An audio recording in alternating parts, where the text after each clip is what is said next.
আর এতদিন ধরে মানুষ অত্যাচারিত, আজকে সবাই চুপ। আরে ভারতবর্ষ না থাকলে ওটা পূর্ব পাকিস্তান হয়ে থাকতো, স্বাধীনতা পেত না। ভারতবর্ষের অবদান যারা অস্বীকার করছে, যারা ইতিহাসকে অস্বীকার করছে, তাদের পরিণতি করুণ হবে। বাংলাদেশের মতো দেশ ভারতবর্ষকে চমকাচ্ছে, ভারতবর্ষকে শাসাচ্ছে, ভয় দেখাচ্ছে।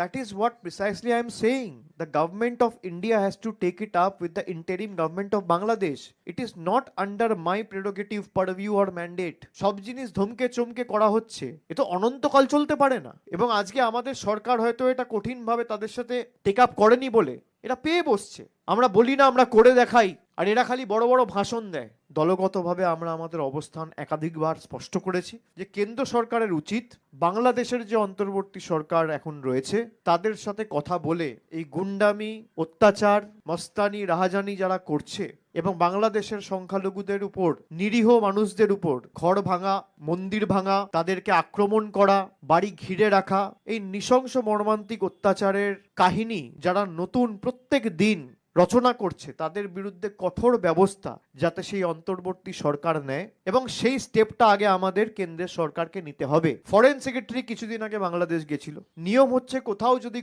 কোনো মন্ত্রী বা কোনো সরকারের উচ্চপদস্থ আধিকারিক কোনো রকম ভাবে কোনো জায়গায় গিয়ে বা কোনো দেশে গিয়ে সে ভিজিট করে, পার্লামেন্ট চলাকালীন তার উচিত, এবং এটা পার্লামেন্টের রীতি নীতি ঐতিহ্য, যে পার্লামেন্টে এসে তাকে হাউসকে আপডেট করতে হবে যে কি কথা হলো, কি সমাধান হলো, কি সুরাহা বেরোলো। কোনো রকম কোনো স্টেটমেন্ট নেই। বিদেশ মন্ত্রী চুপ, বিদেশ সচিব চুপ, স্বরাষ্ট্র মন্ত্রী চুপ, স্বরাষ্ট্র সচিব চুপ, প্রধানমন্ত্রী চুপ, প্রতিরক্ষা মন্ত্রী চুপ, সবাই চুপ। কি মাছ খাইয়েছে তাদের তো আবার মাছের আপত্তি রয়েছে, তারা তো মাছ খেলে আবার টোন টিটকিরি করে।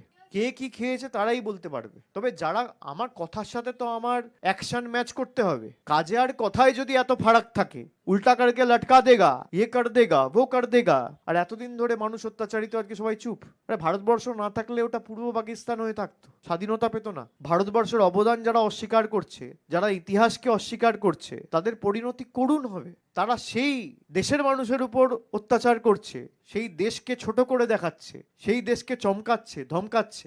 কোনোদিন শুনেছেন 2014 আগে বাংলাদেশের মতো দেশ ভারতবর্ষকে চমকাচ্ছে, ভারতবর্ষকে শাসাচ্ছে, ভয় দেখাচ্ছে? আপনি এই ভারতবর্ষের নাম উজ্জ্বল করেছেন বিশ্ব দরবারে।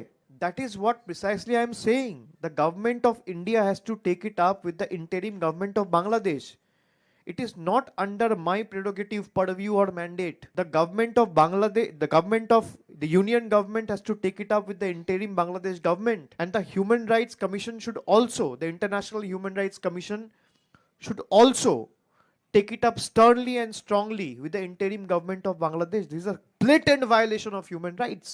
আমি কি কেস লড়বো? আমার তো এটা অধিকার। সব জিনিস ধমকে চমকে করা হচ্ছে, এ তো অনন্তকাল চলতে পারে না। এবং আজকে আমাদের সরকার হয়তো এটা কঠিনভাবে তাদের সাথে টেক আপ করেনি বলে এরা পেয়ে বসছে। যারা নিজেদেরকে হিন্দুদের রক্ষাকর্তা হিসেবে দাবি করে, ধারক বাহক হিসেবে দাবি করে, তারা আজকে চুপ কেন? যারা মিথ্যে কথা বলেছিল বাংলায় দুর্গাপুজো হয় না, আরে ইউনেস্কোতে বিশ্ব দরবারে বিশ্ববন্দিত হয়েছে বাংলার দুর্গাপুজো মমতা ব্যানার্জির সরকারের হাত ধরে। আমরা বলি না, আমরা করে দেখাই, আর এরা খালি বড় বড় ভাষণ দেয় আর কিচ্ছু করবে না। আজকে যত আমাদের পার্শ্ববর্তী অন্য দেশগুলো রয়েছে ভারতবর্ষের সাথে যারা বর্ডার শেয়ার করে, সবার সাথে সম্পর্ক খারাপ। বিদেশ নীতি নিয়ে আমার কোনো কিছু বলার অধিকার নেই, আমি বলতেও চাই না। কিন্তু যারা সিএএ নিয়ে রাজনীতি করেছিল, এনআরসি নিয়ে রাজনীতি করেছিল, এনপিআর নিয়ে রাজনীতি করেছিল,